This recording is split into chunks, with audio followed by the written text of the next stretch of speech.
Nah, oke mulai ya. Assalamualaikum warahmatullahi wabarakatuh.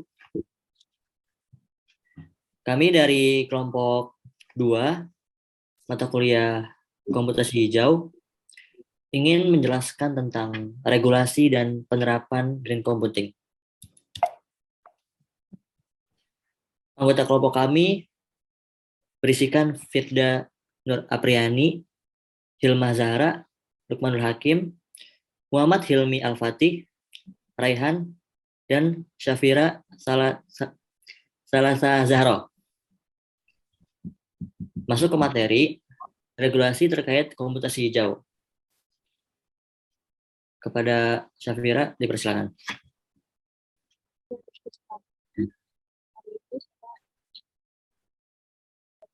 Komputasi hijau. Undang-Undang Republik Indonesia Nomor 32 Tahun 2009 tentang perlindungan dan pengelolaan lingkungan hidup menyatakan bahwa kualitas lingkungan hidup yang semakin menurun, pemanasan global yang semakin meningkat telah mengancam kelangsungan kehidupan manusia dan makhluk hidup lainnya, sehingga perlu dilakukan perlindungan dan pengelolaan lingkungan hidup.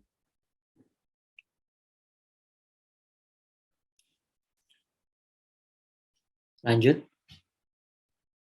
Peraturan Menteri Energi dan Sumber Daya Mineral Republik Indonesia Nomor 13 Tahun 2012.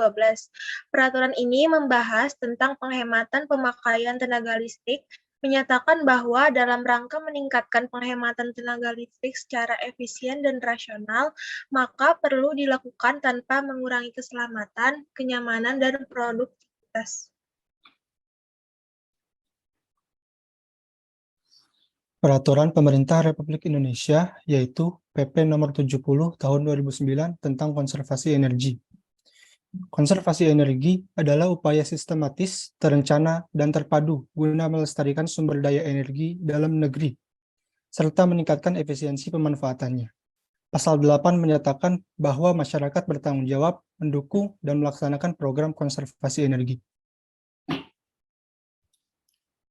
Memasuki materi berikutnya yaitu penerapan komputasi hijau yang diawali oleh Saudari Firda. Kepadanya kami persilakan.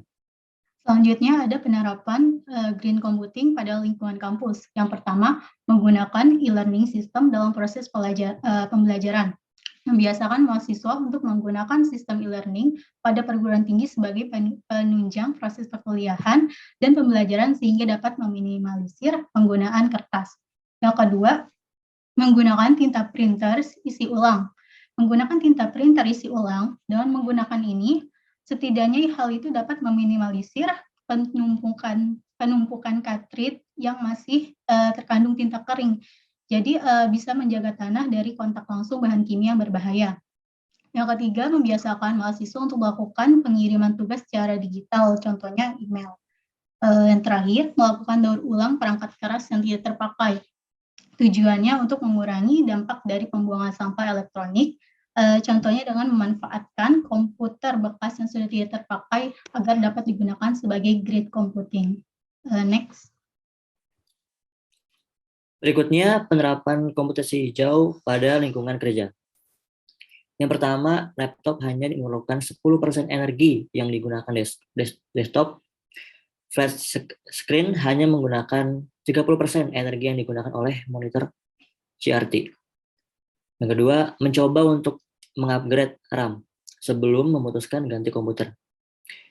Yang ketiga, menggunakan PC dan printer dengan merek dan jenis sama agar memudahkan kanibalisme dan proses recycle. Yang keempat, matikan komputer ketika tidak digunakan atau biasanya pada malam hari. Mematikan komputer ini akan mengurangi umur komputer Anda. Komputer adalah mitos yang salah. Yang terakhir, mematikan monitor daripada menggunakan screen saver. Lanjut. Adapun penerapan green computing untuk pribadi. Yang pertama ada manfaatkan fitur sleep mode jika dalam beberapa waktu sedang tidak digunakan. Yang kedua, gunakan power saver untuk menghemat daya baterai. Yang ketiga, turunkan display brightness karena brightness yang tinggi akan lebih banyak konsumsi listrik.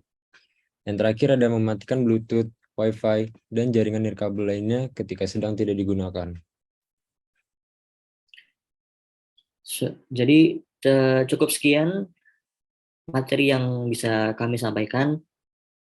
Kurang lebihnya mohon maaf.